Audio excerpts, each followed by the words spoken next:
Hello दोस्तों, late no के एक और खूबसूरत सी वीडियो आपका इस्तकबाल करता हूँ। कुरान के साइंटिफिक मिराकल में, कुरान के साइंसी चमत्कार के बारे में आज जानेंगे। हिडन मैटर के बारे में, हिडन मैटर के बारे में, जो यूनिवर्स में हिडन मैटर है, पोशीदा मैटर के बारे में, छुपी हुई चीज़ डार्क मैटर के बारे में आज जानेंगे।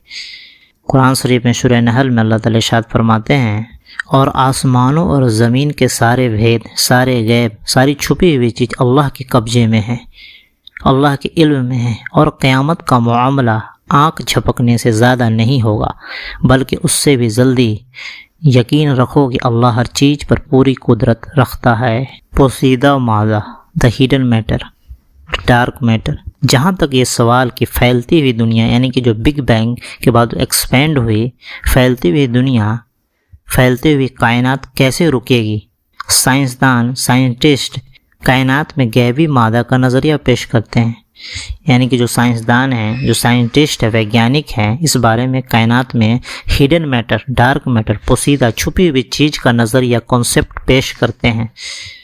अपनी कशिश शकल के बिना पर, यानी कि जो ग्रेविटेशनल फोर्स है उसके बेसिस पर गैबी मादा यानी कि हिडन मैटर, छुपी हुई चीज़ एक्सपेंशन के कुव्वत के खिलाफ काम करता है। यानी कि जो एक्सपेंशन जो हो रहे है उसके खिलाफ ये काम करता है, उसके अपोजिट में काम करता है। जो फैल रही है यूनिवर्स, उसके खिलाफ में हिडन मैटर, ये छुपी हुई चीज़ और जो छुपा हुआ पदार्थ है हिडन मैटर, ये काम करता है।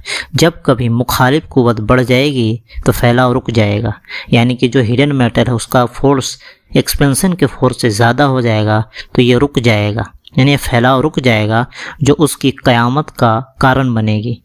साइंसदानों के लिए ये बात अचंभा होगी, सरप्राइज होगी कि क़यामत के हवाले से कुरान करीम भी गैबी मादा की बात करता है। कुरान शरीफ में सूरह नहल में अल्लाह ताला इरशाद फरमाते हैं कि अल्लाह ही के लिए आसमानों और ज़मीन का गैब है, और क़यामत का वक्त ऐसा है जैसे एक पलक का झपकना या उससे भी कम। बेशक अल्लाह हर चीज़ पर कादिर है। 1677। एक ही आयत में गैबुस समावात वल अर्द और क़यामत का जिक्र ये वाज़ेह करता है कि क़यामत की वजह मादा गैब होगी, हिडन मैटर। आइए कुछ इसके बारे में और जानते हैं, डार्क मैटर के बारे में। तकरीबन 3 सदी पहले, 3 सेंचुरी पहले ग्रेविटेशन यानी गुरुत्वाकर्षण, कशिश शकल और मोशन यानी गति के जो रूल न्यूटन ने दिए थे, सर आइजक न्यूटन ने दिए थे, पूरी दुनिया में फिजिक्स की पढ़ाई आज भी वहीं से शुरू होती है। फलों के गिरने, पत्तों के झड़ने, एवालांच, जो पहाड़ों से बड़े बड़े तोंदे बर्फ़ के गिरते हैं, यही नियम से समझे जा सकते हैं। इसी नियम से इसको समझा जा, इसी रूल से इसको समझे जा सकते हैं।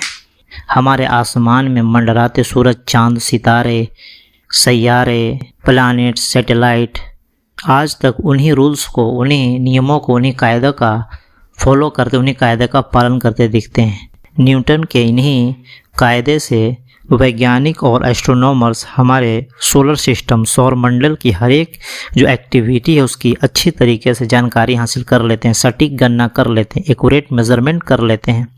मगर जब हम पूरे यूनिवर्स के विस्तार में जाते हैं तो कुछ जगह पर यह नियम गड़बड़ा जाता है, कुछ जगह पर यह नियम गड़बड़ाते हुए दिखाई देते हैं। खासकर उन सितारों, सैयारों, सैटेलाइट्स के मामले में, सितारों, ग्रहों और ग्रहों के मामले में, जो हमारी जो गैलेक्सी है, जो हमारी आकाश गंगा है, उसके बाहरी सिरे पर यानी आउटर छोर पर है, बाहरी सिरे पर है, उनकी गति अपवाद से कुछ ज़्यादा है। यानी कि उनकी गति बहुत ज़्यादा है, जिसकी वजह से ये ग्रेविटेशनल जो भी फोर्स है उसके बाहर ये निकल जाते हैं। वे इतना तेज़ क्यों भागते हैं? यानी कि जो बाहरी सिरे पर ये जो सितारे हैं, सैयारे हैं, यानी कि जो ग्रह हैं, उपग्रह हैं और जो तारे हैं, ये इतना तेज़ क्यों भागते हैं? इस सवाल ने खगोल वैज्ञानिकों को, यानी जो एस्ट्रोनॉमर्स होते हैं, उनको काफ़ी लंबे समय तक ये सवाल उलझाए रखा। एक मत ये था कि गुरुत्वाकर्षण यानी कि जो ग्रेविटेशनल फोर्स है वहाँ जाते जाते कमज़ोर हो जाता है, इसलिए वहाँ सितारों की गति बढ़ जाती है। पहले सुलझाने की इसी कोशिश ने वैज्ञानिक को एक नए कॉन्सेप्ट दिया, नई सोच दी, नई परिकल्पना दी, जो आज भी विज्ञान के लिए बहुत बड़ी पहेली, यानी कि सबसे बड़ी पहेली है। वैज्ञानिक इस नतीजे पर, यानी साइंसदान इस नतीजे पर पहुँचे हैं कि ज़रूर वहाँ कोई ऐसा अदृश्य पदार्थ यानी कि हिडन मैटर, पोशीदा चीज़, छुपी हुई चीज़, डार्क मैटर है, जिसका दबाव, जिसका प्रेशर सितारों की गति को, सितारे के मोशन को सितारों की स्पीड को बदल रहा है। यहीं से शुरू हुई dark matter, the hidden matter, पोशीदा मैटर, छुपी हुई चीज, गैबी चीज की परिकल्पना। एक ऐसा मादा, एक ऐसा पदार्थ, एक ऐसा सबस्टांस जिसे न देखा जा सकता है, यानी कि न देख सकते हैं, न महसूस कर सकते हैं, न उसका कोई भार है, न वजन है, न किसी पदार्थ को, न किसी मादा को, न किसी सबस्टांस को वह सोखता है, यानी कि अपने अंदर न ऑब्जर्व करता है, न इमिट्स करता है, न बाहर निकालता है। किसी भी तरह के विकिरण, किसी भी तरह के रेडिएशन से उसका कोई लेना देना नहीं है। 50 साल पहले दी गई इस कॉन्सेप्ट में, इस परिकल्पना में, इस सोच में कहा गया कि यह डार्क मैटर ही है जिसकी वजह से बहुत सारे जो आकाशीय पिंड हैं, यानी कि जो आसमान में बहुत सारे जो यूनिवर्स में जो सितारे हैं, सैयारे हैं, ग्रह हैं, सैटेलाइट्स हैं, न्यूटन के नियमों को नहीं मानते हैं। तब से अब तक यह डार्क मैटर दिखा तो कहीं नहीं है, यह हिडन मैटर, ये छुपी हुई चीज़ दिखा तो कहीं नहीं है, लेकिन फिजिक्स की मेज़रमेंट का, एक फिजिक्स की गणना का, फिजिक्स साइंस का, फिजिकल साइंस का एक इम्पोर्टेंट पार्ट बन गया, एक महत्वपूर्ण हिस्सा ज़रूर बन गया है। वैज्ञानिक इस नतीजे पर भी पहुंच गए हैं कि इस पूरे यूनिवर्स में, इस पूरी सृष्टि में 85% डार्क मैटर ही है। इस तथ्य को लेकर, इस फैक्ट को लेकर सारे वैज्ञानिक करीब करीब एक मत दिखते हैं, यानी उन सब की सोच एकदम बराबर है कि हाँ, डार्क मैटर है, बड़े पैमाने पर है। लेकिन ये जो दूर दूर तक जो सितारे हैं, जो ग्रेविटेशनल के रूल को फॉलो नहीं करते हैं, जो सितारे हैं, सैयारे हैं, ग्रह, सैटेलाइट्स, प्लैनेट जो भी हैं, इनकी जो विचलन है, इनका जो डिफ्लेक्शन है, जो इधर उधर भागते हैं और रूल को फॉलो नहीं करते हैं, न्यूटन रूल्स को, जो ग्रेविटेशनल रूल्स ने दिया था और मोशन का जो रूल दिया था, फॉलो नहीं करते हैं, यह गुत्थी पूरी तरीके से अभी तक नहीं सुलझी है।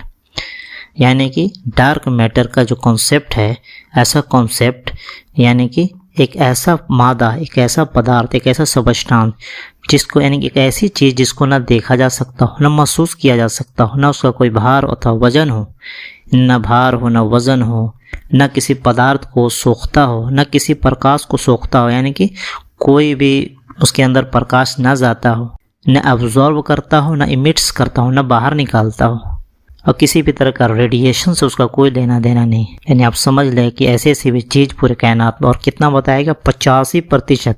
ये सारे वैज्ञानिकों ने ये यहाँ तक पहुँच चुके हैं कि 85% जो पूरे यूनिवर्स में है डार्क मैटर ही है। और इस पर बहुत सारी मूवी बन चुकी है, हॉलीवुड की बहुत सारी मूवी बनी हुई है। तो ये था डार्क मैटर के बारे में, हिडन मैटर के बारे में, पोशीदा मैटर के बारे में, कि जहाँ तक ये सवाल कि फैलती हुई कायनात, यानी जो एक्सपेंशन हो रहा है, बिग बैंग जो हुआ, जो कुछ नहीं था कुछ बना, नथिंग से समथिंग बना, कुछ नहीं से कुछ बना, फिर धीरे धीरे फैलता गया कि कायनात जो यूनिवर्स फैल रही, रुकेगी कैसे रुकेगी। तो जो साइंसदान इस बारे में कायनात में गैबी मादा, हिडन मैटर, जिसके बारे में मैंने अभी पढ़ा, उसका नज़रिया पेश करते हैं। ये जो मतलब जब फैलाव जो है, वे फैलाव कब रुकेगी, जब हिडन मैटर का ताकत, जब उसका ग्रेविटेशनल ज़्यादा मजबूत होगा और उसके गति को रोक देगा। जब कभी मुखालिफ कुव्वत बढ़ जाएगी, यानी कि जब हिडन मैटर, जब डार्क मैटर बहुत ज़्यादा बढ़ जाएगी, तो एक्सपेंशन को रोक देगी और ये कारण बनेगी तबाही का, क़यामत का बाश होगी, यानी कि ब्रह्मांड के टूटने फूटने का, यूनिवर्स के टूटने फूटने का कारण बनेगी। फिर से एक आयत पर गौर करते हैं। अल्लाह, और बहुत ज़्यादा कुरान शरीफ में जगह जगह पर ये इस तरह का आयत आपको मिलेंगे कि अल्लाह ही के लिए आसमान और ज़मीन का गैब है, यानी जितने भी छुपी हुई चीज़ अल्लाह के नॉलेज में। इस तरह से बहुत ही खूबसूरत टॉपिक पर हमने बात की।